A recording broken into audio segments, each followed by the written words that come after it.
Good evening everyone. Babita, Deepak, Pooja, Vivek, Nidhi, Yash, Nidha, Maria, Abhimanyu. चलिए बेटा, तो कैसे हैं आप लोग?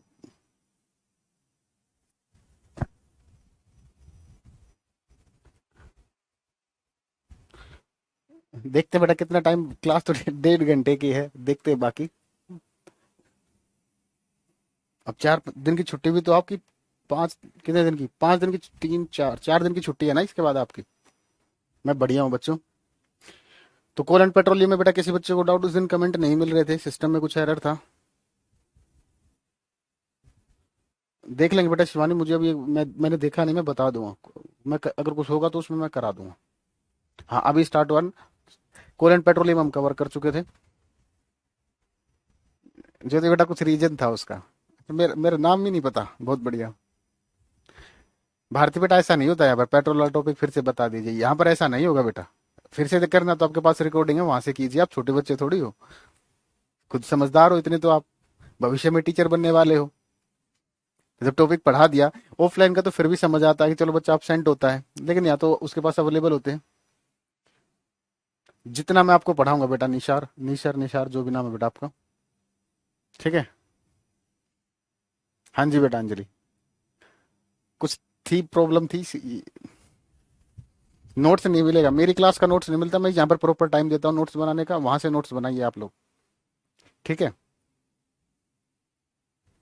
थैंक यू राखी जी। फिर कभी बताएंगे, आज पढ़ते हैं। ठीक है, आज पढ़ते हैं एसिड बेस एंड सोल्ट। बड़ा चैप्टर है, एसिड बेस एंड सोल्ट।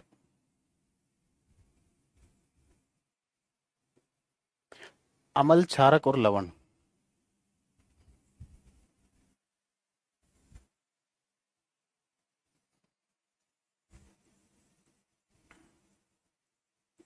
अम्ल, क्षारक और लवण।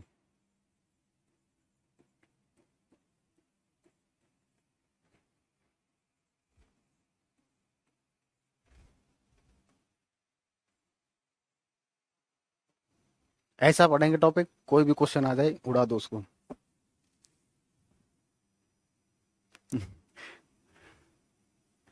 ओके सोनाली जी। अरे शायद बेटा यहाँ रिपीट रिपीट नहीं होता, आप छोटे बच्चे वाली बात ना करें। टाइप्स ऑफ रिएक्शन कह रहा था, लेकिन इसके बाद करा देंगे टाइप्स ऑफ रिएक्शन। ठीक है, इसके बाद टाइप्स ऑफ रिएक्शन ही पढ़ना है।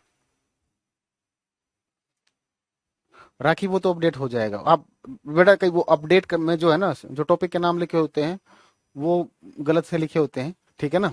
वॉइस थोड़ी तेज करनी है, तो आप क्लास को ओपन करके देखें। वॉल्यूम तो बेटा वैसे भी ऑलरेडी काफी है। फो- बाकी मैं और इंक्रीज कर देता हूँ।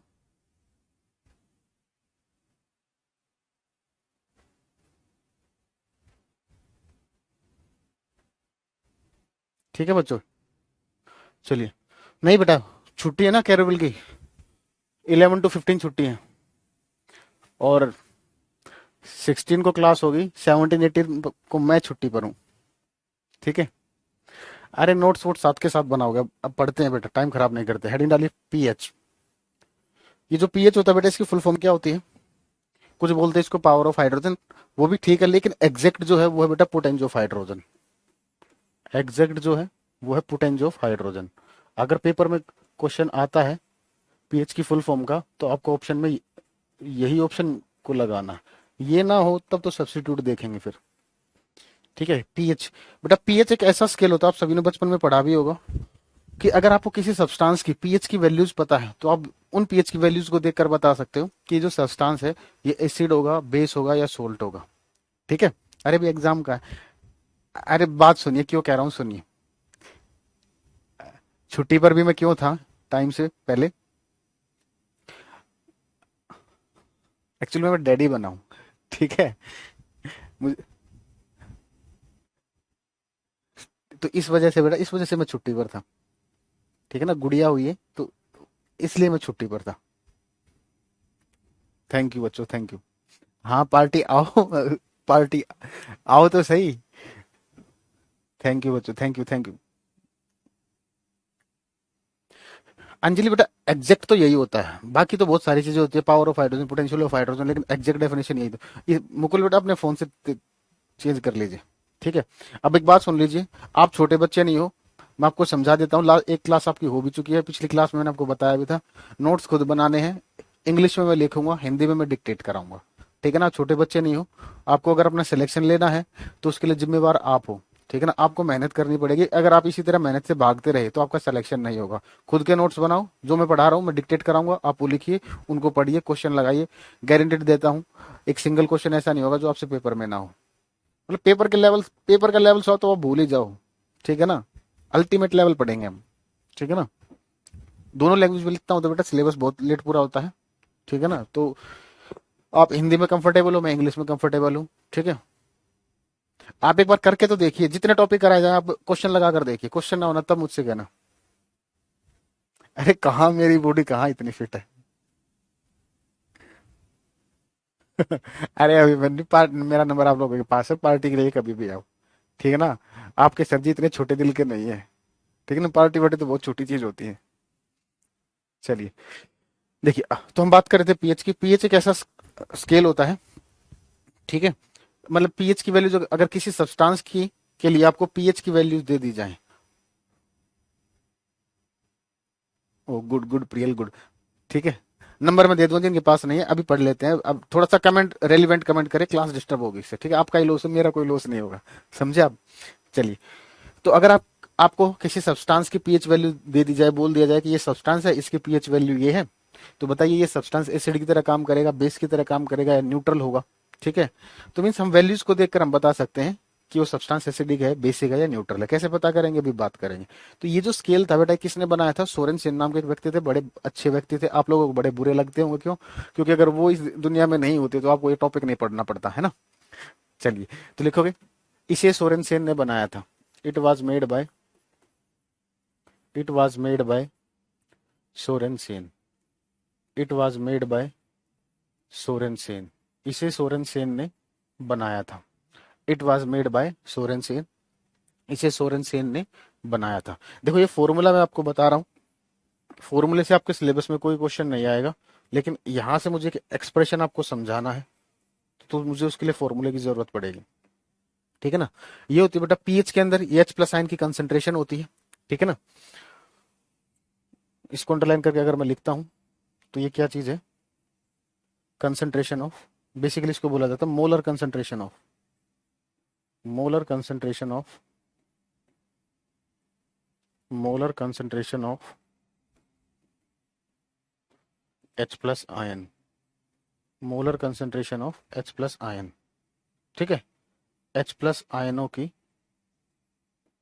एच प्लस आयनों की सांद्रता, की मोलर सांद्रता।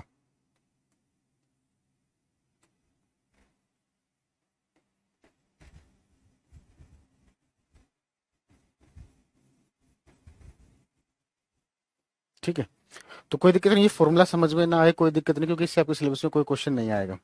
अब देखो, लोगरिथम में क्या होता है बेटा? लोगरिथम थोड़ा बहुत आप जानते होगे, समझाने के लिए लोग कभी ऐसे लिखा, लोग ए की पावर बी लिखा है, लोग ए की पावर बी लिखा है। तो होता क्या है, इसमें जो पावर होती है बेटा वो आगे आ जाती है, इसको हम लिख सकते हैं बी लोग ए। तो एक चीज देखिए, ये जो चीज लिखी हुई है यहाँ पर, तो इसको हम -1 इंटू लोग एच प्लस साइन लिख सकते हैं। ठीक है, तो ये नेगेटिव, इस पावर को मैं कैसे लिख सकता हूँ? लोग एच प्लस की पावर -1। तो ये क्या आ जाएगा? पी एच इक्वल टू लोग, किसी की पावर नेगेटिव है तो ये डिनोमिनेटर में आएगा। तो अगर हम बात करें पीएच और concentration of H plus ion में कैसा रिलेशन होगा बेटा? इनवर्स रिलेशन होगा। पीएच इज इनवर्सली प्रोपोर्शनल, विक्रमानुपाती, molar concentration of, molar concentration of H plus ion, molar concentration of H plus ion. ठीक है, या तो इसको लैंग्वेज की फॉर्म में लिख दीजिए, अगर सिंबल की फॉर्म में लिखा जाता है तो इसको ऐसे लिखते हैं। ठीक है, तो बस आपको ये ध्यान रखना है, किसका पीएच ज्यादा होगा बेटा? जिसके लिए एच प्लस आयनों की कंसंट्रेशन, किसका पीएच ज्यादा होगा? जिसके लिए एच प्लस आयन की जो कंसंट्रेशन है ये क्या होगी, कम होगी। उल्टा रिलेशन होता है। ठीक है, अगर आप इस वैल्यू को बढ़ाओगे तो ये वैल्यू कम होगी, इसको कम करोगे तो ये वैल्यू बढ़ जाएगी। ठीक है, कोई बुक पढ़ने की जरूरत नहीं है, क्वेश्चन से प्रैक्टिस करना, नोट करके डन लिखो जल्दी। जुगेश बेटा क्लियर नहीं दिख रहा है, आपकी तरफ से नेटवर्क इशू है, मेरी तरफ से बिल्कुल बढ़िया नेट चल रहा है, हमें भी पता रहता है। गुड बेटा भारती, गुड।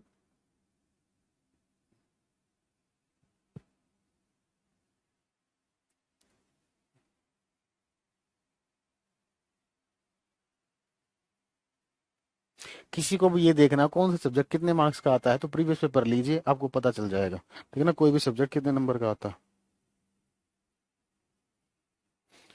ठीक है, चलिए अब कुछ पीएच वैल्यूज देखते हैं। अच्छा अब देखिए आगे,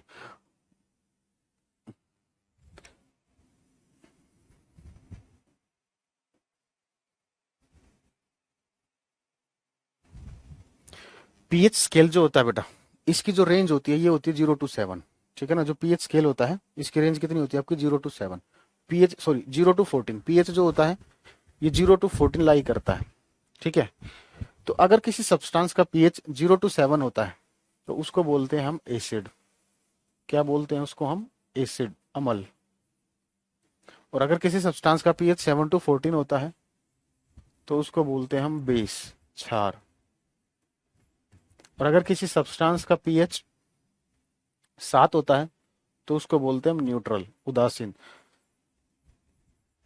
आपको टीचर बनना है तो आपके बेसिक्स इतने स्ट्रांग होने चाहिए कि बच्चा आपसे कुछ भी पूछ ले उस लेवल तक, जितना बच्चे को आता है उससे कहीं ज्यादा आपको आना चाहिए।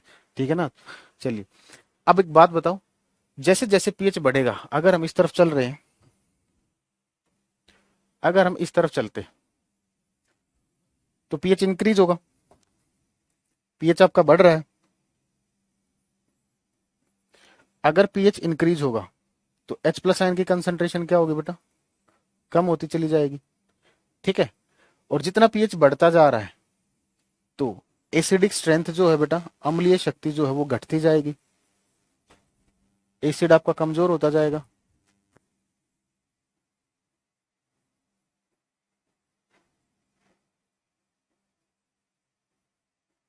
अम्लीय शक्ति कम होती जाएगी और जो बेसिक स्ट्रेंथ है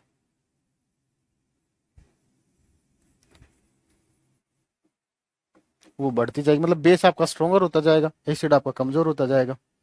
ठीक है,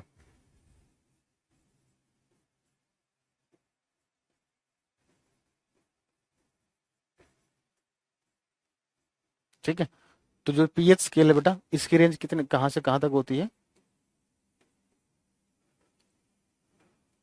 0 to 14।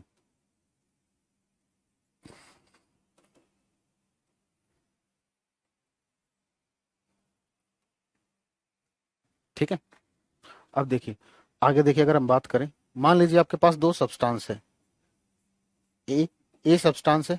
ठीक है, इसका पीएच कितना है बेटा, 6 है। और एक सब्सटेंस है बी, इसका पीएच है 10।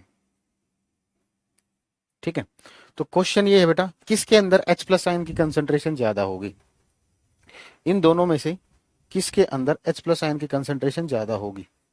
किसके अंदर ज्यादा होगी बेटा, जिसका पीएच कम होगा। किसका पीएच कम है, ए का, तो ए के अंदर क्या हो जाएगी बेटा, एच प्लस आयन की कंसंट्रेशन बी से कम होगी। जिसका पीएच ज्यादा उसकी एच प्लस आयन की कंसंट्रेशन कम। ठीक है, नोट करके डन लिखिए जल्दी।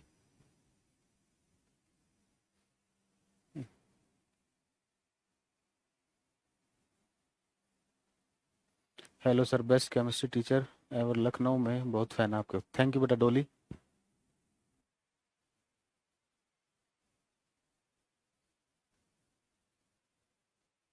बेटा कमेंट मेरे सामने, मुझे कुछ समझ नहीं आ रहा तो लोकेश बेटा आपका कुछ नहीं हो सकता। ठीक है ना, आप किसी और टीचर से पढ़िए, मेरा पढ़ाया हुआ अगर नहीं समझ आ रहा तो बेटा देखो, मेरा तो मानना यही है, या तो थोड़ा इंतजार कीजिए। ठीक है ना, भारती बेटा wish you very happy birthday in advance. देखो मैंने आपको एक चीज कही थी कि ये जो फॉर्मूला है ना ये आपके सिलेबस का पार्ट नहीं है, लेकिन ये चीज, ये जो चीज है ना ये आपके सिलेबस का पार्ट है। ठीक है, आप लोगों को ये रिलेशन पता भी होगा, लेकिन ये आया कैसे, मुझसे गलती ये हो गई कि मैंने आपको थोड़ा डिटेल में बता दिया कि इस फॉर्मूला आया कैसे, इसका रीजन क्या था। मुझसे गलती हो गई, मुझे लगता है इसका प्रायश्चित करना चाहिए, मुझे लेवल को थोड़ा सा इजी रखना चाहिए। ठीक है, फर्स्ट है बेटा केम। ठीक है, तो दूसरा कंसंट्रेशन का मतलब ये होता है बेटा 100 ग्राम, अगर हम 100 ग्राम सोल्यूशन लेते हैं तो उसमें सोल्यूट कितना होता है। कंसंट्रेशन की डेफिनेशन तो यही होती है, नहीं तो जो साइंस बैकग्राउंड से आप लोगों ने तो पढ़ी होगी, कंसंट्रेशन बहुत तरीके से डिफाइन की जाती है। ठीक है ना, मोलैरिटी होती है, मोलैलिटी होती है, नॉर्मलिटी होती है। लेकिन अगर सिंपली कंसंट्रेशन को डिफाइन करना है तो amount of solute present in 100 gram of the solvent sorry, amount of substance present in 100 gram of the solvent. बहुत सारे इस तरीके से बहुत सारे डिफरेंट डेफिनेशन है। ठीक है, केमिस्ट्री की सेकंड क्लास है ये आपकी पिछले इस वीक में। ठीक है, चलिए आगे बात करते हैं। अब कुछ पीएच वैल्यूज जो आपको आनी चाहिए बेटा। पीएच ऑफ HCl, ये डेटा जो मैं दे रहा हूँ बहुत इंपॉर्टेंट डेटा है। HCl का पीएच कितना होता है बेटा, 0 होता है। PH of gastric juice, gastric juice को बेटा गैस्ट्रिक जूस ही बोलते हैं, हालांकि आप बायोलॉजी में पढ़ोगे। इसका पीएच कितना होता है बेटा, 1.2। लाइम जूस का हिंदी में इनके यही नाम है बेटा, pH of lime juice. Lime juice का पीएच कितना होता है बेटा, 2.2। ठीक है, दांत कब गिरते हैं, टूथ डिके। दांत कब गिरते हैं बेटा, जब माउथ का जो पीएच होता है ना वो क्या हो जाए, 5.5 से कम हो जाए। ठीक है ना, अगर हमारे माउथ का पीएच 5.5 से कम होता है, सुनिए ध्यान से, अगर हमारे माउथ का पीएच 5.5 से कम हो जाता है तो दांत टूटना शुरू कर देते हैं, इसीलिए हम ब्रश करते हैं। तो एक बात बताओ, ब्रश करने से क्या फायदा होगा, सुनिए। ठीक है ना, ब्रश करने से क्या फायदा सुनिए। मान लीजिए आपके माउथ का जो पीएच है वो 5.5 से नीचे हो गया, ब्रश करेंगे, ब्रश कैसी होती है, बेसिक होती है। तो वो क्या करेगी, जितना पीएच कम हुआ है वो उसको वापस बढ़ा देगी, मेंटेन कर देगी। ठीक है, तो इसीलिए इसी कारण यही रीजन होता है पीएच ऑफ टूथपेस्ट, ये बेसिक होती है और इसका पीएच जो होता है नियर अबाउट 8 होता है। ठीक है, एसिड रेन जो होती है, अम्लीय वर्षा,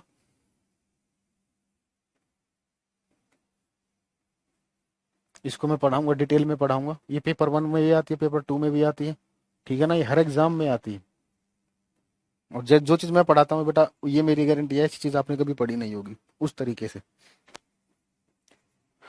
तो एसिड रेंज होती है बेटा, इसका जो पीएच होता है ये क्या होता है, 5.6 के बराबर होगा या इससे कम होगा।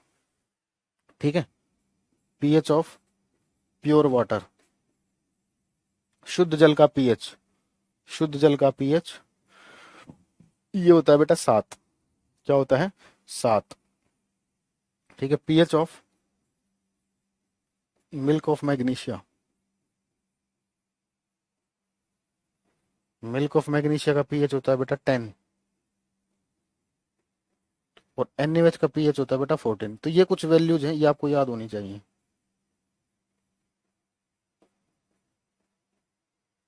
ठीक है, तो ये कहानी थी पीएच की, इतनी पीएच के बारे में आपको पता होनी चाहिए। हाँ, 7 से ऊपर छार होगा। सर लखनऊ आए कभी प्लीज, बहुत स्टूडेंट मिलना चाहते हैं आपसे। बिल्कुल आएंगे बेटा, अभी थोड़ा सा टाइम नहीं मिल पा रहा। एक्चुअली क्या है ना, मेरे पास जो नंबर सेव बहुत कम बच्चों के हैं। ठीक है ना, नहीं तो नंबर अगर इस सिटी से बिलोंग करते हैं, अगर मतलब कोई इस तरीके से अगर मैं नंबर सेव करता हूँ तो मुझे, मैं जब घूमने जाता हूँ तो मैं जरूर मिलूंगा बेटा। तो आप लोग अपने नंबर शेयर कर सकते हो। ठीक है ना,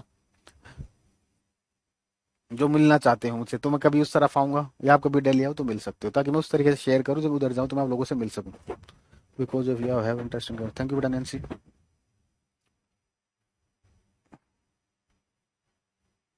कोई नहीं बेटा लोकेश, देखो जो आप कॉमर्स से तो हो, कॉमर्स तो आर्ट से ऊपर होती है। अब क्लियर आएगी, लीजिए, आर्ट से तो ऊपर है। आर्ट वाले बच्चे साइंस पढ़ा रहे हैं, आप यकीन नहीं करोगे। ठीक है बेटा आदित्य, अरबी आप लोग, ये मेरा नंबर है देखिए, आप लोग सिटी के साथ शेयर कर दीजिए, डिस्ट्रिक्ट वगैरह। ठीक है, तो जब भी मैं कभी उधर आऊंगा आप लोगों से जरूर मिलूंगा। ठीक है, पटना तो मैं जाता था बेटा, पटना तो मैंने बहुत पढ़ा है। ठीक है ना, बोरिंग रोड, नया टोला पढ़ाया है मैंने बेटा। मॉर्निंग में, कब मॉर्निंग में हुआ करेगी बेटा मेरी क्लास, 8 से 9:30 बजे। ठीक है, कोई कभी कभार रात को हुआ करेगी बेटा, स्लो आप लोगों की वजह से। ठीक है, ये मेरा नंबर है, तो आप यहाँ पर शेयर कर सकते हो। अच्छा, ये मेरी इंस्टाग्राम आईडी भी है। चलिए, अब इतना ही पूछ रहे हो तो सारी बात बता ही देते हैं एक बार। ये मेरी इंस्टाग्राम आईडी, Satinder276। मेरा यूट्यूब चैनल,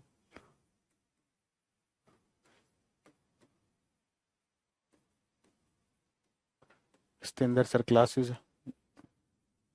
जैसे ये चैप्टर खत्म होगा, आप इसकी प्रैक्टिस यहाँ से करोगे, और इसी में इस यूट्यूब चैनल पर ही किसी भी वीडियो के डिस्क्रिप्शन में जाओगे, आपको टेलीग्राम का लिंक मिल जाएगा। ठीक है, बोरी रोड बेटा, पेट्रोल पंप बना है एक बोरिंग रोड पर। ठीक है ना, जहाँ काफी सेंटर्स हैं। ठीक है, और ये नंबर। ठीक है बच्चों,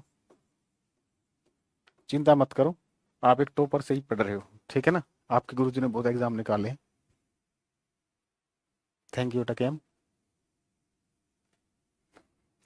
ठीक है बेटा अंकित, वैसे अब तो पढ़ना मुश्किल है, क्योंकि अब बिल्कुल भी टाइम नहीं। वीक में 5 दिन भी होगी, 6 दिन भी होगी क्लास, लेकिन 18-19 तारीख तक डिस्टर्ब रहेंगी क्लास, उसके बाद रेगुलर रहेंगी।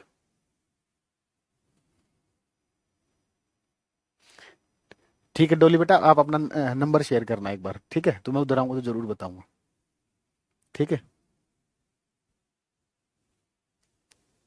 बीपीएससी, बीपीएससी के लिए जितना ही पढ़ा रहा हूँ ना, इन टॉपिक्स से आपके मैं।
वेट वेट वेट वेट बेटा, बैटरी चेंज करता हूँ।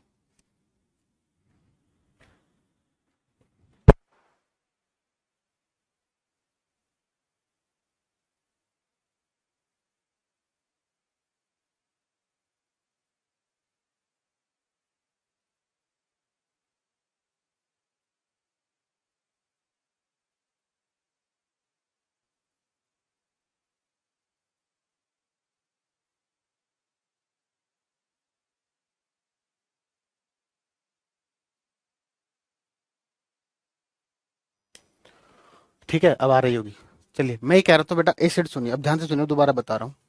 जब भी ए क्यू लिखा होता है तो इसका मतलब होता है एक्वस, जलीय। यानी कि यहाँ पर जो सोलवेंट होता है बेटा, वो वाटर होता है। ठीक है, अगर आप किसी सब्सटेंस को वाटर में डालते हो, अगर वो H+ आयन देता है तो उसको बोलते हैं हम एसिड। लेकिन इसका रिवर्स ट्रू नहीं है। इसका मतलब ये नहीं है कि सारे के सारे एसिड जो होते हैं वो वाटर के अंदर H+ आयन देते हैं। बहुत सारे ऐसे एसिड्स भी हैं जो वाटर के अंदर H+आयन नहीं देते, लेकिन फिर भी वो एसिड की तरह काम करते हैं। वो आपके सिलेबस का पार्ट नहीं है, तो आपको पढ़ने की जरूरत नहीं है। ठीक है, क्योंकि आप भविष्य में टीचर बनोगे तो थोड़ी इतना आपको पता होना चाहिए। ठीक है, चलिए, तो लिखोगे डेफिनेशन। वह पदार्थ, लिखो जल्दी बेटा, दो सब्सटेंस दो सब्सटेंस which gives दो substance which gives H+ ions in water। वह पदार्थ जो जल में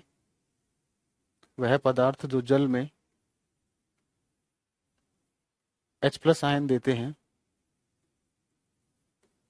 Those substance which gives H plus ion in water are known as acid, are known as acids. वह पदार्थ जो जल में H प्लस आयन देते हैं, जो जल में H प्लस आयन देते हैं, अम्ल कहलाते हैं, अम्ल कहलाते हैं। रिकॉर्डेड क्लास नहीं है मूर्खों, लाइव बोला तो लाइव हुआ क्लास, ठीक है। अब ये हुआ एग्जाम्पल देखिए, जैसे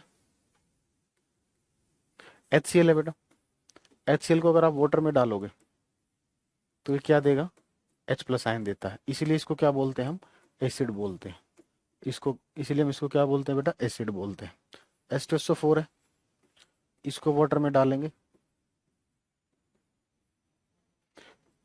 तो ये भी H प्लस आयन दे रहा है,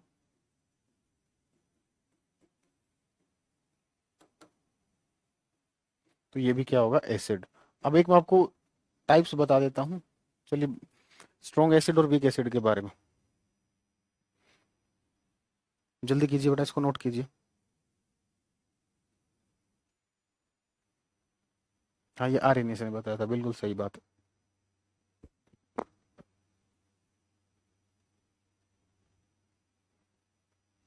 ठीक है, अब देखिए दो क्लासिफिकेशन होती है एसिड्स की बेटा, देखिए चलिए बड़ी अच्छे से पढ़ते हैं, ठीक है। हेडिंग डालिए, strong and weak acids, strong and weak acids, प्रबल और प्रबल और दुर्बल अम्ल, प्रबल और दुर्बल अम्ल।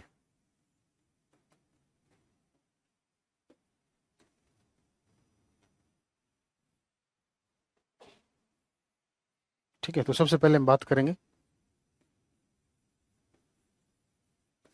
स्ट्रॉन्ग एसिड, प्रबल अम्ल।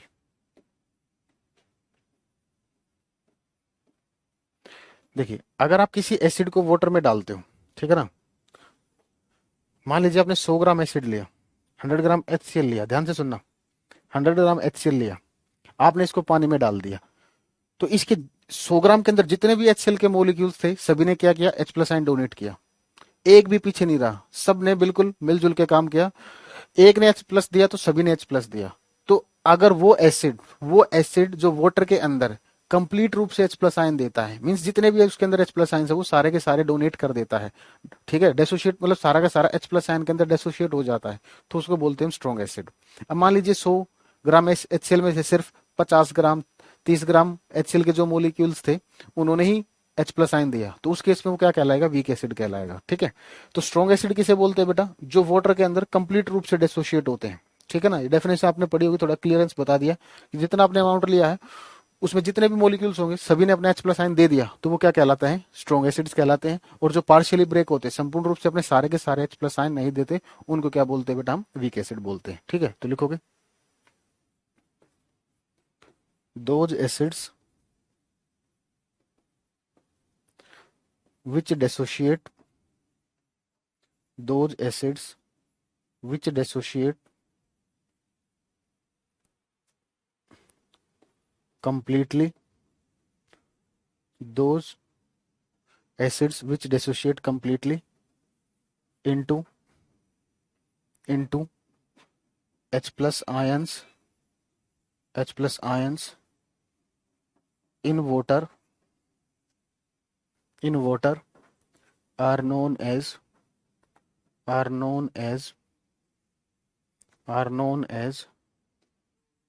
strong acids। हिंदी में लिखोगे बेटा, वह अमल जो जल में वह अमल जो जल में संपूर्ण रूप से वह अमल जो जल में संपूर्ण रूप से H प्लस आयन देते हैं, वह अमल जो जल में संपूर्ण रूप से H प्लस आयन देते हैं, प्रबल अमल कहलाते हैं, प्रबल अमल कहलाते हैं, प्रबल अमल कहलाते हैं। अब कहानी ये आती है कि सर हम कैसे पता करेंगे कौन सा एसिड स्ट्रॉन्ग है, कौन सा बेस, कौन सा एसिड स्ट्रॉन्ग है, कौन सा एसिड वीक है। तो घबराने की जरूरत नहीं है, हम है ना, मैं आपको एग्जांपल बता रहा हूँ, 4 एसिड के नाम बता रहा हूँ, सिर्फ 4 एसिड के। ठीक है ना, ये 4 एसिड आपके स्ट्रॉन्ग एसिड है, इसके अलावा कोई भी एसिड आए आप उसे वीक कंसिडर करोगे। ठीक है ना। तो इसके एग्जाम्पल बेटा HCl, H2SO4, HNO3। और ये एसिड आप लोगों को नहीं पता होगा, आप लोगों के टीचरों को भी नहीं पता होता बहुत सारों को, पिक्रिक एसिड। ओनली ये 4 एसिड्स जो हैं ये स्ट्रॉन्ग है, बाकी आप सारे आपके सिलेबस में जो क्वेश्चन आएंगे बाकी जितने भी एसिड्स होंगे आपके वीक होंगे। निशी बेटा CH3CON एक सोल्ट है स्ट्रॉन्ग बेस और वीक एसिड का। थैंक यू बेटा। यस, जल्दी नोट करो बेटा। ठीक है, अब वीक एसिड की डेफिनेशन लिखते हैं।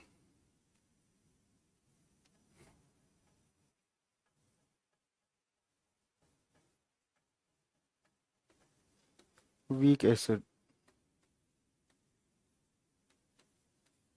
दुर्बल अम्ल।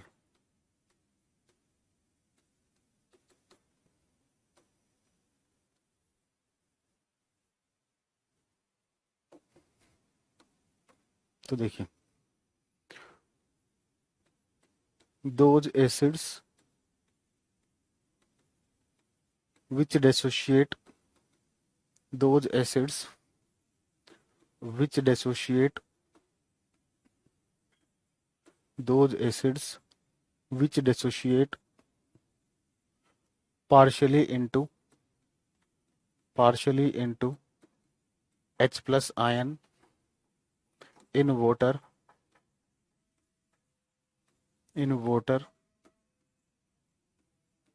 are known as weak acids। लिखोगे वह अमल जो जल में वह अमल जो जल में वह अमल जो जल में संपूर्ण रूप से वह अमल जो जल में संपूर्ण रूप से न टूटकर संपूर्ण रूप से न टूटकर H प्लस आयन देते हैं। संपूर्ण रूप से न टूटकर H प्लस आयन देते हैं। संपूर्ण रूप से न टूटकर H प्लस आयन देते हैं, दुर्बल अम्ल कहलाते हैं। दुर्बल अम्ल कहलाते हैं। यस बेटा खादीजा, पिक्रिक एसिड का फॉर्मूला बेटा फिनोल के ऊपर 2,4,6 ट्राइनाइट्रोफिनोल होता है। ठीक है ना। देखो बेटा वही क्वेश्चन पूछे वही मैं जवाब दूंगा जो आपके सिलेबस से रेलिवेंट है। मुझे तो केमिस्ट्री बेटा आप किसी भी लेवल की पढ़िए, IIT नीट लेवल किसी भी लेवल की पढ़िए, मुझे कोई दिक्कत नहीं है उस चीज में। ठीक है ना, लेकिन यहाँ सिलेबस के अकॉर्डिंग पढ़ाना। तो इसके एग्जाम्पल बहुत सारे हैं, जैसे CH3CuOH। ठीक है ना, acetic acid, formic acid, organic acid जो होते हैं जनरली वो वीक होते हैं। देखो यहाँ पर मैंने एटसेट्रा लिखा, वहां पर एटसेट्रा नहीं लिखा। ठीक है, तो ये आप ध्यान रखोगे। अब इनकी कैरेक्टरिस्टिक्स की बात करते हैं। अच्छा, अभी एक चीज और देखते हैं। एक होते बेटे आपके organic, organic and inorganic. Organic and inorganic, inorganic का दूसरा नाम होता है बेटा मिनरल एसिड्स। मिनरल एसिड्स, कार्बनिक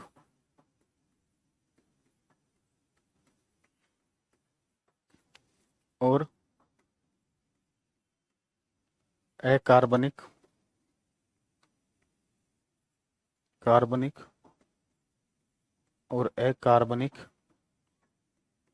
इसको बोलते हैं मिनरल को खनिज अम्ल।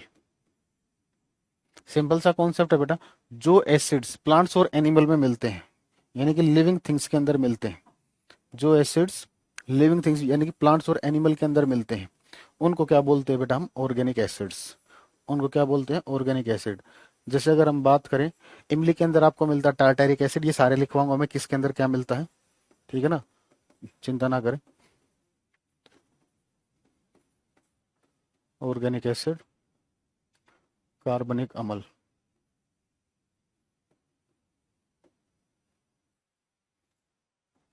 ठीक है, एंड्स के अंदर फॉर्मिक एसिड होता है। ठीक है ना, यानी कि जो एसिड्स प्लांट्स और एनिमल्स के अंदर मिलते हैं उनको क्या बोलते हैं बेटा हम ऑर्गेनिक एसिड। अमलराज बताएंगे भारती बेटा, हाँ अमलराज बताएंगे।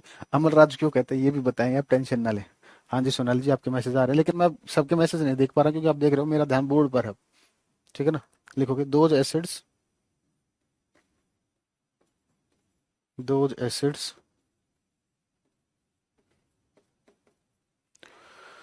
which are found in those acids which are found in plants and animals, those acids which are found in plants and animals are known as are known as are known as organic acids. Hindi में लिखोगे बेटा वह अमल वह अमल जो पौधों और जीव जंतुओं में मिलते हैं, वह अमल जो पौधों और जीव जंतुओं में मिलते हैं,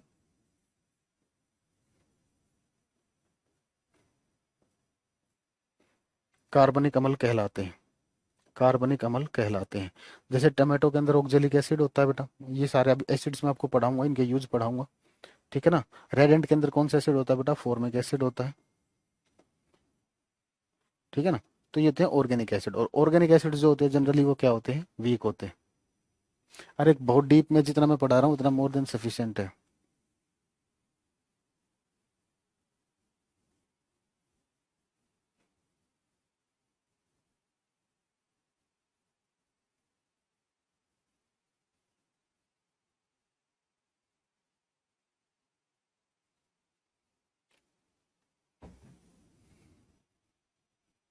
बिल्कुल हो जाएगा सोनू।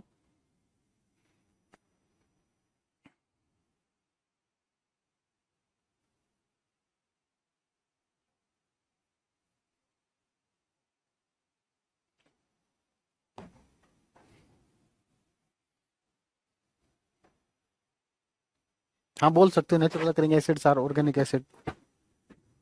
आ रहे हैं बेटा, ये ना पूछे कोई किसके मैसेज आ रहे हैं किस नहीं आ रहे। आप लोग एक काम करना, ठीक है ना, जो मेरा यूट्यूब चैनल है ना बेटा, चलिए जब आपका एग्जाम आएगा उससे पहले मैं आपको पीवाई करा दूंगा, ठीक है ना।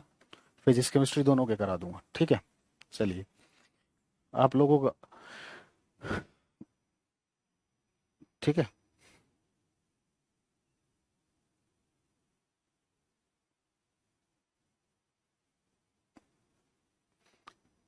ठीक है, तो इसको सब्सक्राइब कर लेना, ठीक है ना। इस पे पहले भी क्वेश्चन करा रखे हैं, सीटेट के भी करा देंगे, ठीक है। देखो कुछ बच्चे पूछ रहे कितनी क्लास लगेगा क्या लगेगा, बेटा देखो ऐसे क्वेश्चन करोगे तो बेटा सिलेबस तो मुझसे चाहे 2 दिन के अंदर कंप्लीट करा लो, मैं 2 दिन के अंदर भी कंप्लीट करा सकता हूँ, मैं ऐसा टीचर हूँ, ठीक है ना। किस बात के लिए प्रीति जी। चलिए आगे देखिए, inorganic acids. Inorganic acids online का ये बस एक यही ड्रॉबैक होता है बेटा कि कमेंट इसमें हर किसी को अधिकार है बोलने का, और क्योंकि इसमें दिख तो रहा नहीं, ठीक है, तो सब कमेंट करते रहते हैं, जबकि ऑफलाइन में बच्चे शांत रहते हैं। तो शांत रह के पढ़ाई करो, कोई ये ना बोलो मेरे कमेंट आ रहे हैं नहीं आ रहे, ऐसी चीजों पर ना जाए, ठीक है। कार्बनिक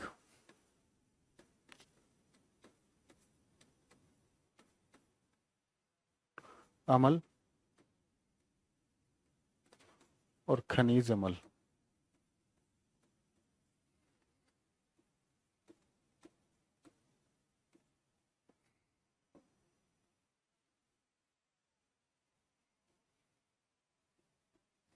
ठीक है। तो ये हमें कहाँ से मिलते हैं बेटा, अर्थ पे जो मिनरल्स मिलते हैं, ठीक है ना, मिनरल से जो हमें एसिड मिलता है उसको बोलते हैं इनऑर्गेनिक एसिड या मिनरल एसिड। जैसे HCl, H2SO4 की आपने एक्सट्रैक्शन पढ़ी होगी बेटा, ठीक है ना। H2SO4 की प्रिपरेशन आप लोगों ने पढ़ी होगी। नहीं नहीं, 9:30 से डेली नहीं रहेगा बेटा, अब बाकी सब अब पढ़ लीजिए बेटा। नोटिफिकेशन नहीं मिलेगा आपको, डेली अपना शेड्यूल चेक करना है, शेड्यूल जो होता है मैम, ठीक है ना, उसमें आपको टाइमिंग मेंशन होगी, उसके अकॉर्डिंग आपकी क्लासेस लेंगे।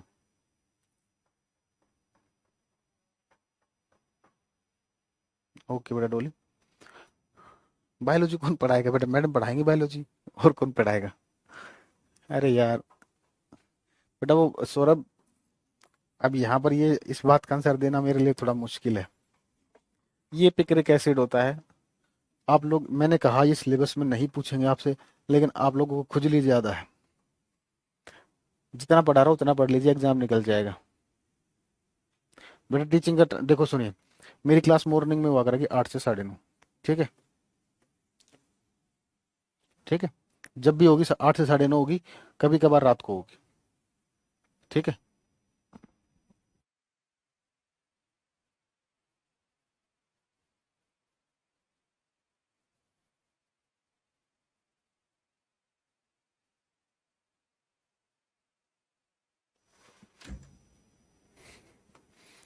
ठीक है। तो मतलब जैसे ये, मतलब मैं कह रहा हूँ ना बट 17 और 18 तारीख को मैं छुट्टी पर हूँ, उसके बाद के दिन आपकी क्लास यही रहा करेगी। ठीक है। हाँ, मॉर्निंग में। देखिए, those acids, those acids which are, those acids which are obtained from, those acids which are obtained from the, those acids which are obtained from the minerals of earth, from the minerals of earth, from the minerals of earth are known as, are known as, are known as inorganic acid। मुझे पढ़ाने दीजिए बेटा, मजा आ जाएगा। आप लोगों को मैं कह रहा हूँ डिस्टर्ब ना करें, कब सिलेबस होगा ये ऐसे ऐसे सवाल ना पूछें। ठीक है, लिखोगे, वह अमल जो पृथ्वी के खनिज पदार्थों से मिलते हैं, वह अमल जो पृथ्वी के, वह अमल जो पृथ्वी के खनिज पदार्थों से मिलते हैं, अकार्बनिक अमल कहलाते हैं। अकार्बनिक अमल कहलाते हैं। अकार्बनिक अमल कहलाते हैं। वह अमल जो पृथ्वी के खनिज पदार्थों से मिलते हैं, अकार्बनिक अमल कहलाते हैं। ठीक है। तो ये कैसे होता है बेटा, स्ट्रॉन्ग एसिड होते हैं, लेकिन ये जो कार्बोनिक एसिड होता है ये वीक है, ये वीक है, बाकी एसिड स्ट्रॉन्ग है। ये वीक एसिड है और बाकी तो आपको पता ही है, ये जो है ये क्या है, ये स्ट्रॉन्ग है। ये कैसे है बेटा, स्ट्रॉन्ग है। ठीक है ना, ये कैसे है, स्ट्रॉन्ग है। You are the best teacher, मेरा एसएमएस सबको बता दो सर जी, सबका कंफ्यूजन खत्म हो जाएगा।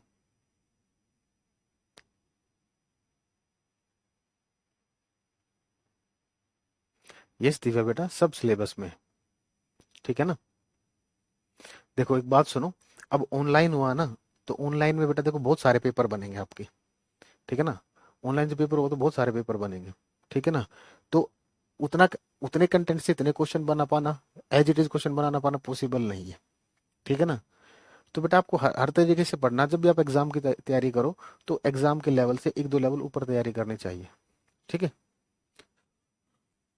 जितना पढ़ा रहा हूँ इससे बाहर एक सिंगल क्वेश्चन नहीं आएगा, ये मेरी गारंटी है। ठीक है। बट आप अगर को मुझसे, जो मुझसे पहले पढ़े हैं, आप पूछ सकते हो सीटेट में कैरोल पर कितने सिलेक्शन हुए हैं, बहुत सारे सिलेक्शन हुए हैं। ठीक है ना। पेपर 2 में बहुत सारे सिलेक्शन हुए हैं, 1 की तो बात छोड़िए, 2 की बता रहा हूँ। ठीक है, उनसे पूछिए कि सर कैसा पढ़ाते हैं, सर जो पढ़ाते हैं वो कंटेंट सफिशिएंट है, कम है, हमें कुछ और करना चाहिए, ये जो सर कह रहे हैं वो उसको फॉलो कर ले। थैंक यू बेटा राम। ठीक है। चलिए अब कैरेक्टरिस्टिक्स की बात करते हैं। ठीक है ना, नेक्स्ट शीट पर चलते हैं। हेडिंग डालिए, characteristics of acids, characteristics of acids.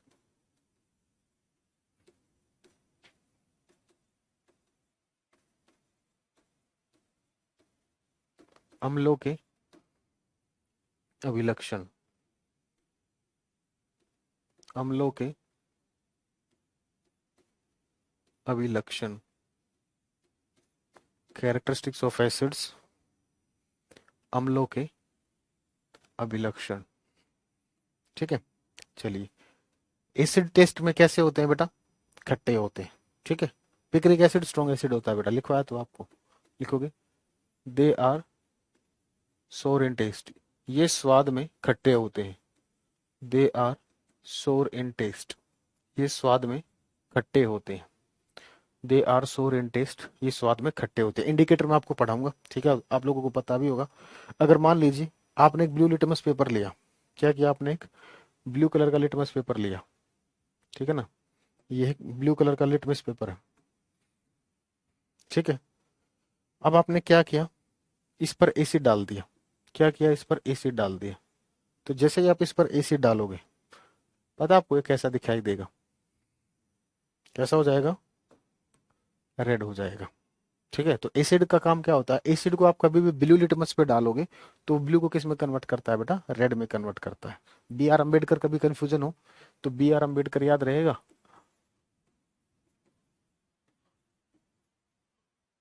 ऐसे याद रख सकते हो ना, ब्लू को जो रेड में कन्वर्ट करेंगे वो क्या होंगे, एसिड होंगे। ठीक है, सेकंड लिखोगे, दे टर्न्स, ये नीले लिटमस को, they turns red litmus to, they turns red litmus to blue litmus, ये नीले लिटमस को लाल लिटमस में बदलते हैं। ये नीले लिटमस को लाल लिटमस में बदलते हैं। ये नीले लिटमस को लाल लिटमस में बदलते हैं। सर मेरा सीटेट पेपर 1 और 2 आपसे पढ़कर क्लियर हुआ, थैंक यू बेटा। मैं कह रहा हूँ ना बेटा, तो विश्वास रखिए। नहीं बेटा, पेपर 2 के सिलेबस से 1 कैसे क्लियर हो जाएगा, उसका सिलेबस ही अलग है। ठीक है, अब देखिए तीसरी प्रॉपर्टी, एसिड्स जो होते हैं बेटा, एसिड्स जो होते हैं, अगर आप इनकी रिएक्शन मेटल के साथ कराओगे, अगर आप इनकी रिएक्शन मेटल के साथ कराओगे, ठीक है, तो ये मेटल सोल्ट बनाएंगे, धातुओं के लवण लवण बनाएंगे। ठीक है ना, अगर आप अम्ल की अभिक्रिया धातु के साथ करोगे तो क्या बनाएंगे, धातु लवण बनाएंगे। और यहां से गैस रिलीज होगी, हाइड्रोजन। ठीक है, कौन सी गैस रिलीज होगी, हाइड्रोजन। लेकिन अब बात, काम की बात सुनिए, क्या सारे एसिड मेटल के साथ रिएक्ट करके हाइड्रोजन गैस देते हैं, नहीं। एक ऐसा एसिड होता है बेटा जो मेटल के साथ रिएक्ट करके हाइड्रोजन गैस नहीं देता, वो कौन सा है बेटा आपका, नाइट्रिक एसिड। ठीक है, तो इसकी एक्सेप्शन, लॉजिक साइन एक्सेप्शन के भी, लेकिन अभी यहाँ पर डिस्कस करने की जरूरत नहीं है। ठीक है, क्योंकि उतना आपसे पूछा नहीं जाएगा। फर्स्ट एक्सेप्शन ए करके लिख देता हूँ, HNO3 नाइट्रिक एसिड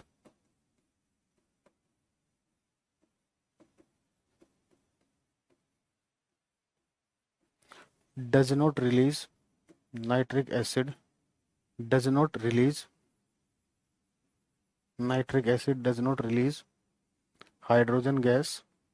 नाइट्रिक अम्ल, नाइट्रिक अम्ल धातु के साथ अभिक्रिया करके, नाइट्रिक अम्ल धातु के साथ अभिक्रिया करके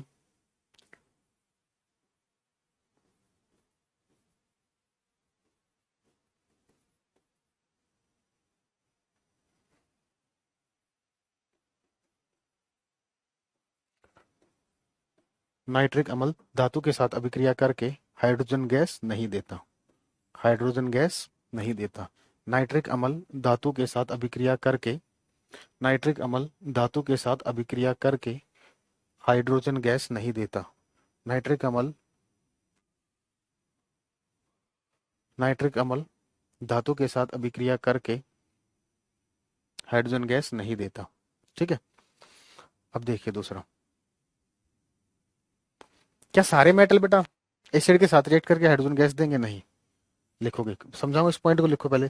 छापा आर दी मेटल्स, छापा वह धातु है, ऐसे इंग्लिश में लिखना बेटा, ये वाले छापा को इंग्लिश में लिखना, छापा आर दी मेटल्स, छापा वह धातुएं हैं, छापा आर दी मेटल्स, छापा are the metals which does not,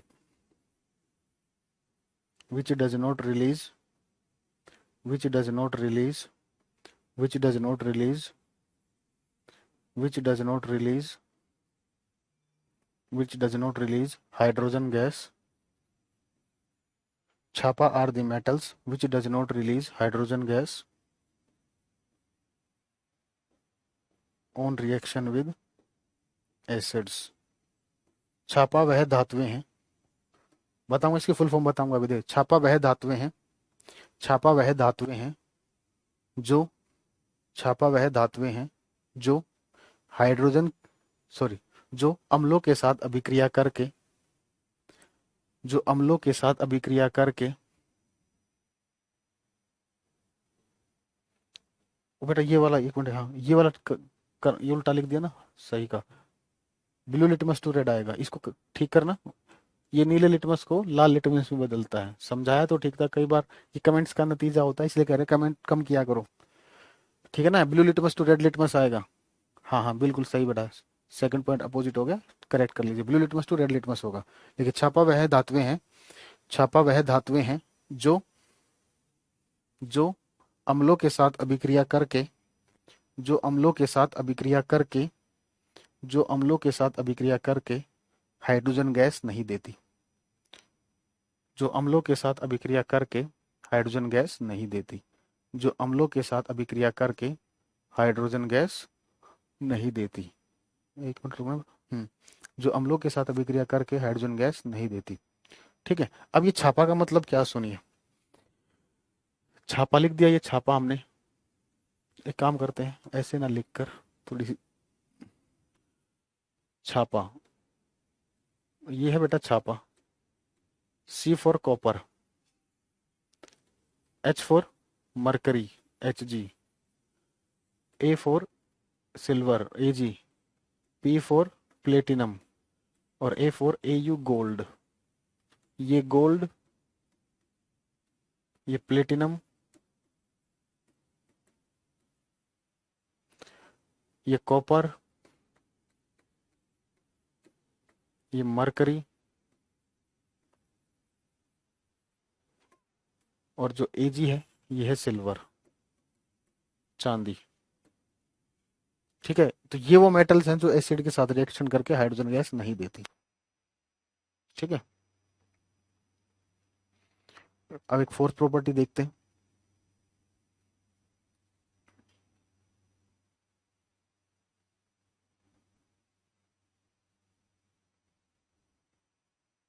बेटा मैं पेपर 2 ही पढ़ाऊंगा, पेपर 1 में साइंस नहीं आती। ठीक है, पेपर 1 में साइंस नहीं आती। आती है, थोड़ी बहुत आती है, वो यहीं से कवर हो जाएगी पेपर 1 में। कि पेपर 1 में टॉपिक मैं बता देता हूँ। पेपर 1 में जो यहाँ साइंस का टॉपिक आपको मिलते हैं, एसिड रेन मिलता है। ठीक है, ओजोन वाला टॉपिक मिलता है आपको। ठीक है, एक स्मोक वाला भी होगा शायद। बस ये दो ही तीन टॉपिक है, एसिड रेन। ठीक है, चलिए अब फोर्थ प्रॉपर्टी देखिए बेटा। एसिड्स जो होते हैं, इनकी रिएक्शन मेटल कार्बोनेट के साथ कराएं या मेटल बाइकार्बोनेट के साथ कराएं, या मेटल बाइकार्बोनेट के साथ कराएं।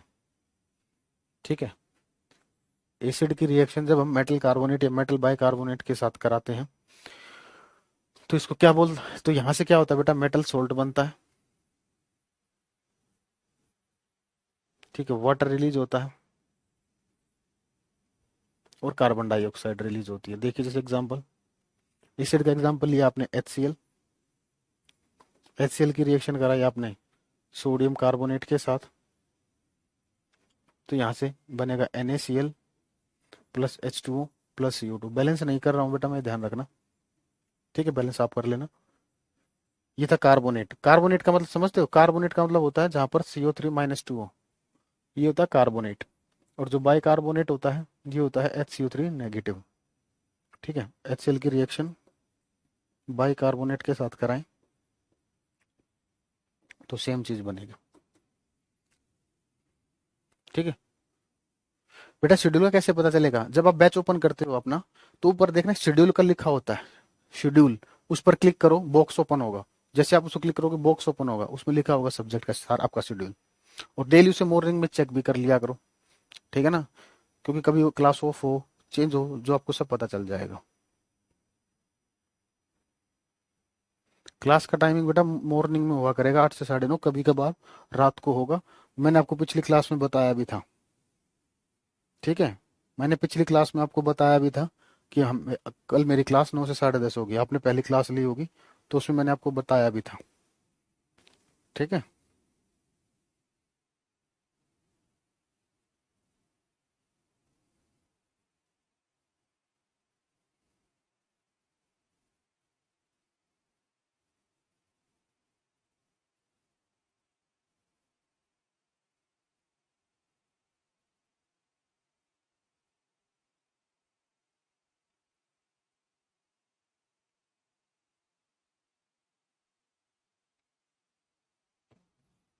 ठीक है।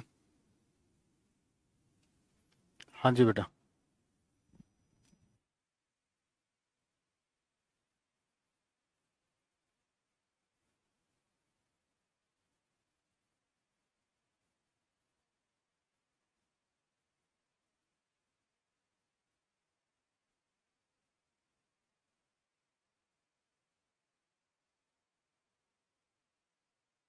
2 मिनट में आ रहा हूँ मैं बेटा, एक बार नोट कीजिए तब तक आप।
ठीक है बच्चों।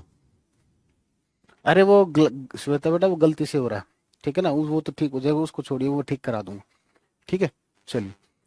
तो ये कुछ कैरेक्टरिस्टिक्स थी बेटा एसिड्स की।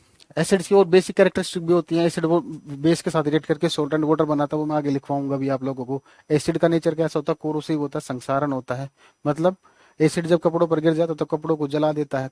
ठीक है। तो बहुत सारी प्रॉपर्टीज है, लेकिन ये मेन प्रॉपर्टीज थी आपकी। ठीक है। अब यूजेस के बारे में बात करते हैं। ठीक है ना, यूजेस ऑफ एसिड्स। हेडिंग डालिए, अम्लों के प्रयोग। Uses of acids,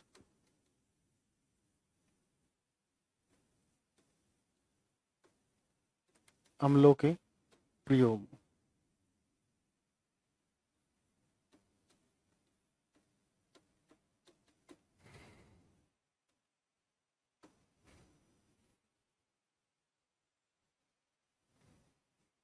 uses of acids, अम्लों के प्रयोग।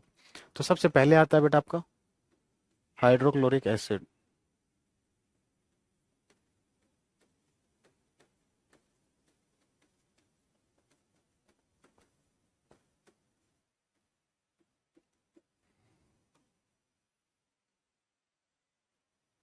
Hydrochloric acid.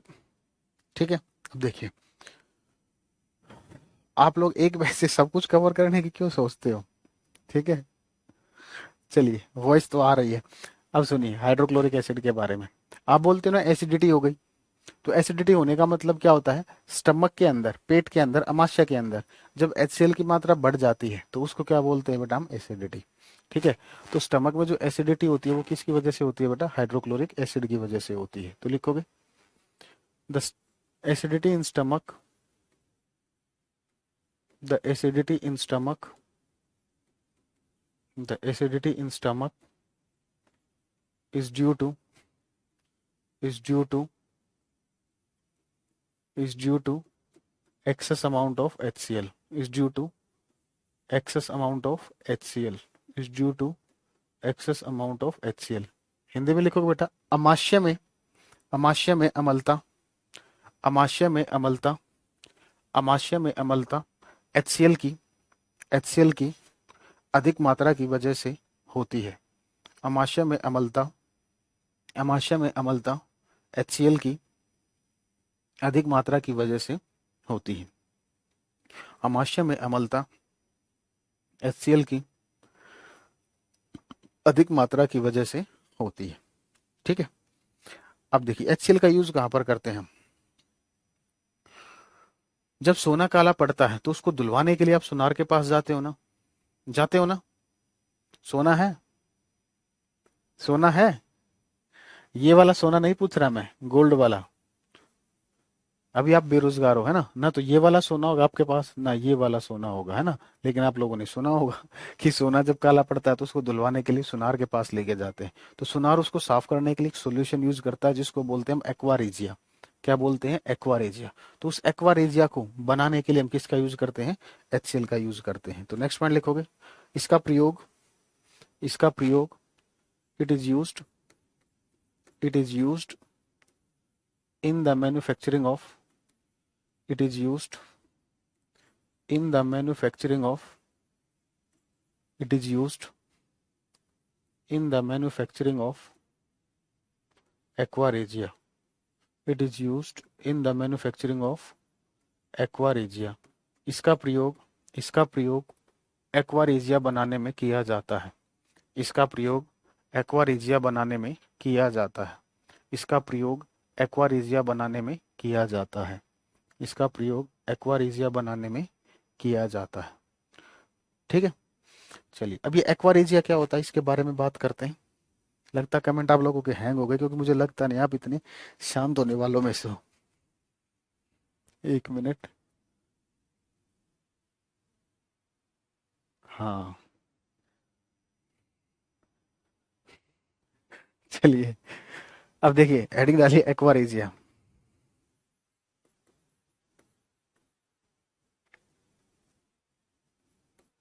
एक सब हेडिंग डालते हैं एक्वारेजिया। एक्वारेजिया क्या होता है देखिए, एक्वारेजिया बेटा एक मिक्सचर होता है किसका, concentrated HCl plus concentrated HNO3। Concentrated मतलब जिसके अंदर वाटर ना हो, ठीक है ना। कंसंट्रेटेड का मतलब क्या होता है बेटा, जिसके अंदर वाटर ना हो। ठीक है, अब इन दोनों को हम बेटा, क्वेश्चन पूछा जाता है इन दोनों को हम किस रेशियो में मिक्स करते हैं, concentrated HCl ratio concentrated HNO3, इन दोनों को किस अनुपात में मिलाया जाता है। ठीक है ना, इस चीज को ध्यान से समझना। अगर मैं आप लोगों को यहाँ पर 3:1 लिखवाऊंगा तो आप इसको याद कर लोगे, है ना। और अगर मैं आपको 1:3 लिखवाऊंगा तो आप इसको याद कर लोगे, है ना। लेकिन आप ये याद नहीं रखोगे ऊपर क्या लिखवाया था सर ने, आपको तो ये याद रहेगा, ऊपर चाहे कुछ भी लिखा हो। ठीक है ना, ये आप मिस्टेक करते हो पेपर में जो मैं आपको अभी बता रहा हूँ। ठीक है, तो हमेशा याद रखना बेटा, कब कहाँ 3 लिखना है, कहाँ 1 लिखना है। देखिए ये जो HCl है इसके अंदर 3 अल्फाबेट है ना, एक H है, एक C है और एक L है। 3 अल्फाबेट है ना, तो जहां पर HCl होगा वहां पर 3 आएगा, दूसरी जगह क्या आएगा, 1 आएगा। ठीक है ना, ये इसका अनुपात हो गया। ठीक है, चलिए अब देखिए ये जो एक्वारेजिया है इसको बनाने की जरूरत क्यों पड़ी, ये जो एक्वारेजिया बेटा इसको बनाने की जरूरत क्यों पड़ी। सुनिए, आप लोग पढ़ाई क्यों कर रहे हो, क्योंकि आपको नौकरी लेनी है ना। और जिनकी शादी नहीं है वो चाहते हैं कि नौकरी मिलेगी, अच्छे से शादी होगी, है ना, स्टेबिलिटी आएगी। ठीक है ना, तो जब तक बेरोजगार रहोगे तो कुछ लोगों की तो शादी नहीं होगी, और होगी तो अच्छी खासी नहीं होगी, है ना, अरमान ठंडे हो जाएंगे आप लोगों के। तो आप लोग शादी करोगे, मतलब रोजगार मिलेगा आपको, शादी होगी, जिंदगी में स्टेबिलिटी आएगी। मतलब कहने का मतलब ये ना कि आप जो भी काम कर रहे हो वो स्टेबिलिटी के लिए ही कर रहे हो ना। ठीक है ना। जो भी आप काम कर रहे हो बेटा वो किसके लिए कर रहे हो, स्टेबिलिटी के लिए ही कर रहे हो। ठीक है। तो उसी तरीके से एलिमेंट्स में भी क्या होता है बेटा, तत्वों में भी क्या होता है, वो भी स्टेबिलिटी गेन करना चाहते हैं। लेकिन जो स्टेबल होगा, मान लो जो आपके पास करोड़ों की जमीन, आप थोड़ी पढ़ते, फिर नहीं पढ़ते ना, क्योंकि आप ऑलरेडी स्टेबल हो पैसे के मामले में। ठीक है। तो जो चीज स्टेबल होती है वो कभी रिएक्शन करेगी नहीं करती, हमेशा अनस्टेबल चीजें क्या करती हैं बेटा, रिएक्शन करती हैं, रिएक्शन में पार्टिसिपेट करती हैं। ठीक है। तो हमारे पास ये जो गोल्ड होता है ना बेटा, ये गोल्ड ये बड़ा स्टेबल मेटल होता है। ये क्या होता है, गोल्ड जो होता है एक स्टेबल मेटल होता है। आप देख सकते हो गोल्ड को नॉर्मली रखो बेटा, उस पर किसी की लेयर नहीं जमेगी, लेकिन जैसे लोहा होता है वो कुछ टाइम बाद ब्राउन कलर का हो जाता है, जंग लग जाता है। क्यों, क्योंकि वो अनस्टेबल होता है। लेकिन जो गोल्ड है बेटा ये स्टेबल है। ठीक है। तो ये स्टेबल होने की वजह से ये किसी के साथ भी रिएक्ट नहीं करता, किसी के साथ भी रिएक्ट नहीं करता। ठीक है। तो होता क्या है, जब सोना काला पड़ जा तो हमें क्या करना होता है बेटा, हमें इसको, ये सॉलिड फॉर्म में है, हमें इसको डिजोल्व कराना है, घोलना है, इसको लिक्विड फॉर्म में कन्वर्ट करना है। ठीक है। तो होता क्या है, अगर आप इसे किसी लिक्विड में डालते हो तो ये तो स्टेबल है, तो लिक्विड के साथ ये रिएक्ट नहीं करेगा। लेकिन एक्वारेजिया एक ऐसा लिक्विड है जिसके साथ ये गोल्ड रिएक्ट करता है। ठीक है ना। स्पेशली इस गोल्ड के लिए एक्वारेजिया बनाया गया है। दूसरा, इस पर जो कालापन होता है, ठीक है ना, उसको हटाने के लिए हम किसका यूज करते हैं, एक्वारेजिया का यूज करते हैं। लेकिन साथ के साथ उस कालेपन के साथ सोना भी चला जाता है। क्यों, क्योंकि गोल्ड जो होता है बेटा वो सिर्फ और सिर्फ किस में सोल्यूबल होता है, एक्वारेजिया में। स्क्रीन हैंग नहीं हुई है बेटा, ठीक है, लिखिए। इसी तरीके से प्लेटिनम, तो ये दोनों धातुएं इसमें सोल्यूबल होती है। तो लिखोगे gold and platinum, gold and platinum are the inert metals, gold and platinum are the inert metals. बस 10 मिनट और पढ़ेंगे गोल्ड एंड प्लेटिनम, 5 मिनट पढ़ेंगे, ठीक है। Gold and platinum are the inert metals soluble in, soluble in aqua regia, soluble in aqua regia. Hindi में लिखोगे gold और platinum जैसी अक्रिय धातुएं, गोल्ड और प्लेटिनम जैसी अक्रिय धातुएं, गोल्ड और प्लेटिनम जैसी अक्रिय धातुएं, हो जाएगा नंदनी बेटा, मोस्टली हो जाएगा। गोल्ड और प्लेटिनम जैसी अक्रिय धातुएं एक्वारेजिया में घुलनशील होती हैं। गोल्ड और प्लेटिनम जैसी अक्रिय धातुएं एक्वारेजिया में घुलनशील होती है, एक्वारेजिया में घुलनशील होती है। अब ये जो गोल्ड है बेटा, एक बात बताओ, ये जो गोल्ड होता है ये एक रॉयल मेटल है या नहीं, एक शाही धातु है या नहीं। देख सकते हो जितने भी राजा महाराजा थे इसी के पीछे लड़ते रहते थे, है ना। जैसे रामायण महाभारत, नहीं रामायण महाभारत तो कहना गलत होगा, ठीक है ना, बाहुबली, है ना, वो भी ठीक है ना। चलिए, तो गोल्ड क्या आपका एक रॉयल मेटल है ना, एक शाही धातु है, ठीक है ना। तो ये जो गोल्ड जो है, पद्मावत देख सकते हो आप, है ना। तो गोल्ड जो है ये एक रॉयल मेटल है, एक शाही धातु है। तो ये किस में सोल्यूबल है बेटा, किस में घुलनशील है, एक्वारेजिया में घुलनशील है। ठीक है। तो गोल्ड एक्वारेजिया में घुलता है, इसीलिए एक्वारेजिया को क्या बोलते हैं हम, रॉयल एसिड अमलराज। क्या बोलते हैं, रॉयल एसिड अमलराज। ठीक है। ये तो इससे एक्वारेजिया का दूसरा नाम क्या होता है बेटा, एक रॉयल एसिड होता है और रॉयल वाटर, हिंदी में इसको बोलते हैं अमलराज। अरे कराएंगे बेटा रमेश, कराएंगे कराएंगे, टेंशन क्यों ले रहे हो, आप लोग परेशान बड़े जल्दी हो जाते हो। ठीक है ना। देखो एक चीज और देखो, एक ये सोना बेटा, देखो गोल्ड काला पड़ता है नहीं पड़ता, पड़ता ना, सोना काला पड़ता है नहीं पड़ता, पड़ता है ना। ये वाला सोना भी काला पड़ता है, ये वाला सोना भी काला पड़ता है, ठीक है ना। इसके कालेपन को हटाने के लिए एक्वारेजिया, इसके कालेपन को हटाने के लिए डेंटिंग पेंटिंग मेकअप। देख रहे हो ना कितने कमाल की चीज है। चलिए बात करते हैं हम। तो लिखोगे aqua regia is also known as, aqua regia को, एक्वारेजिया को अमलराज के नाम से जाना जाता है। Aqua regia is also known as royal metal, aqua regia को अमलराज के नाम से जाना जाता है। एक्वारेजिया को अमलराज के नाम से जाना जाता है, एक्वारेजिया को अमलराज के नाम से जाना जाता है। ठीक है। थैंक यू बेटा संजीव। बस नोट करके 2 पॉइंट देखते हैं, ठीक है, जितना पढ़ा है, ठीक है ना। क्योंकि मैं नहीं चाहता कुछ भी ऐसा छूटे, बाई चांस पेपर में आ गया और आप मुझे गालियां दो। मैं उस टाइप का टीचर बिल्कुल भी नहीं हूँ। ठीक है ना। हाँ हाँ, रॉयल, अच्छा सॉरी, रॉयल एसिड, हाँ हाँ बिल्कुल बिल्कुल। ओह सॉरी सॉरी बेटा, कई बार हो जाता है। मैं भी इंसान हूँ, गलतियाँ किसी से भी हो जाती हैं। ठीक है, लेकिन मैं इसका प्रायश्चित कर लेता हूँ। ठीक है, मैंने प्रायश्चित कर लिया। ठीक है।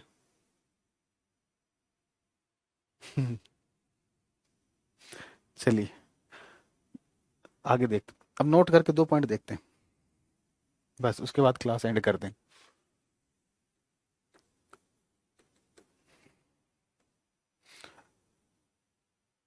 अगली क्लास में ये कंप्लीट नहीं होगा, 2 क्लास लगेंगे अभी इसमें, एसिड बेस में अभी देखो 2 क्लास और लगेंगी एसिड बेस सोल्ट में। उसके बाद आप इस चैप्टर के हीरो हो जाओगे। बोलो आने दो, कोई दिक्कत नहीं, किसी भी एग्जाम का क्वेश्चन होगा उड़ा डालोगे। ठीक है।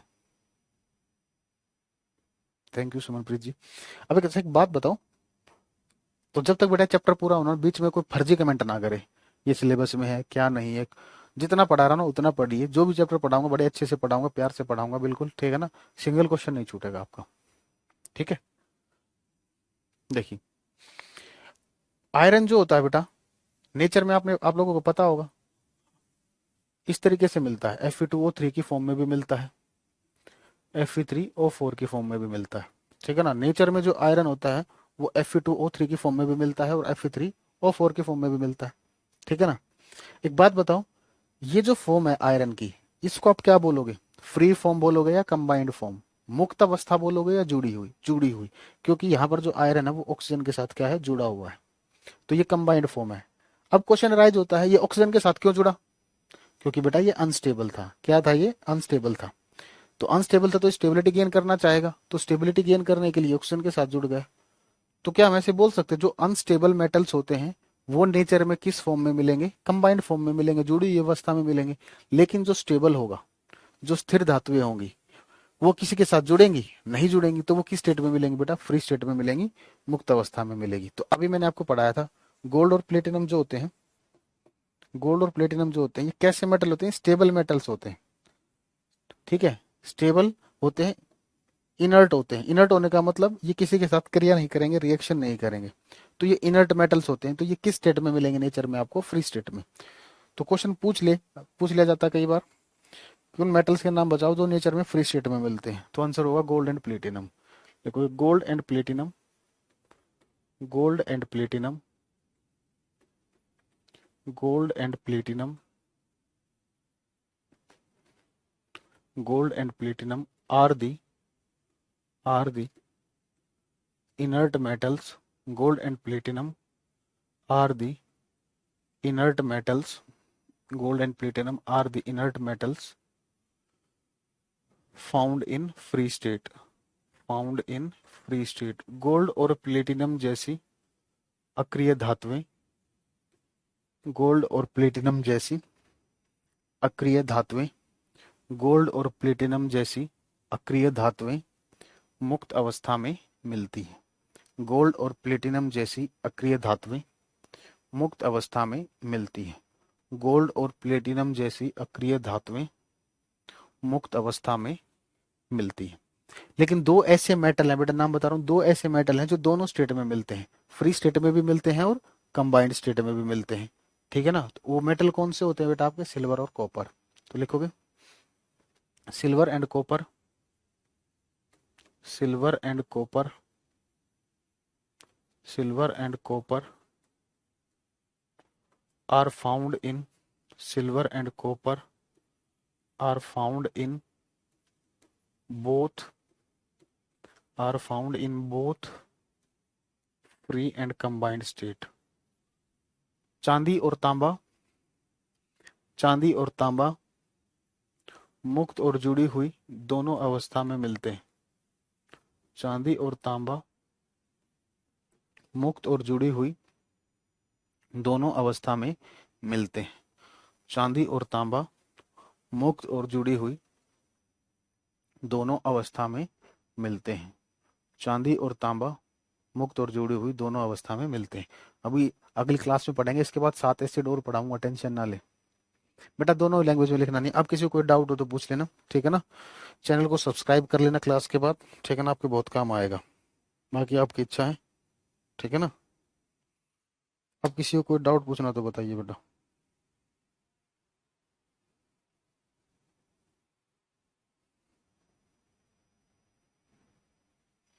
मुकेश बेटा, नायरा।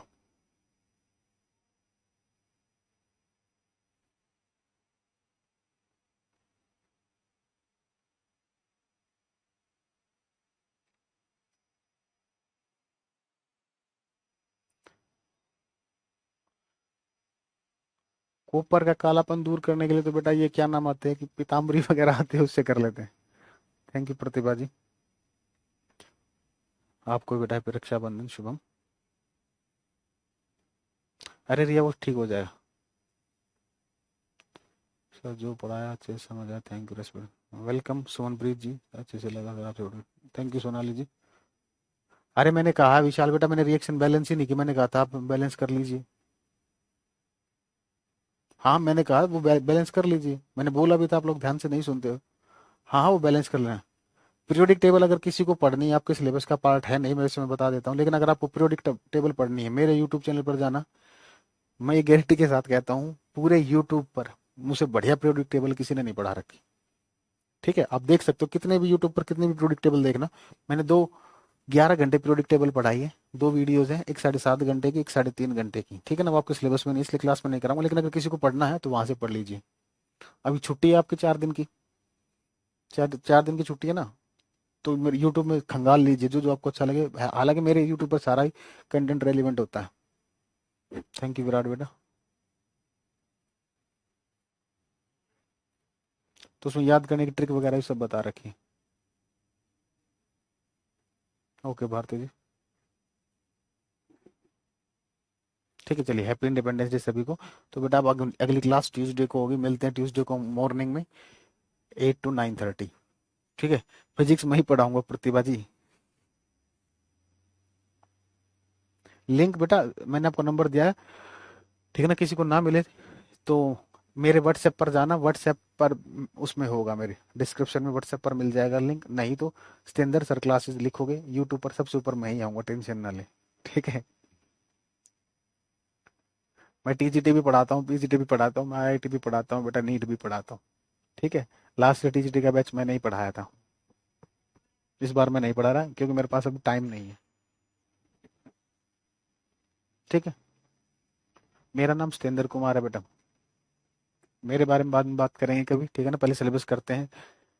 बस ये जान लो, टॉपर से पढ़ रहे हो आप, मतलब ठीक है ना। ऐसे नहीं पढ़ रहे, फर्जी टीचर से नहीं पढ़ रहे, बेफिक्र रहे। ठीक है चलिए, ओके बच्चों। नंबर अब दिया तो था आप लोगों को, ये नंबर है।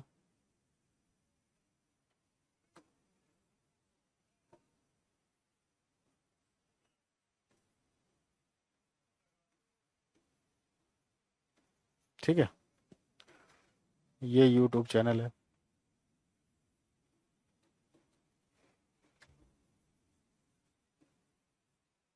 ठीक है।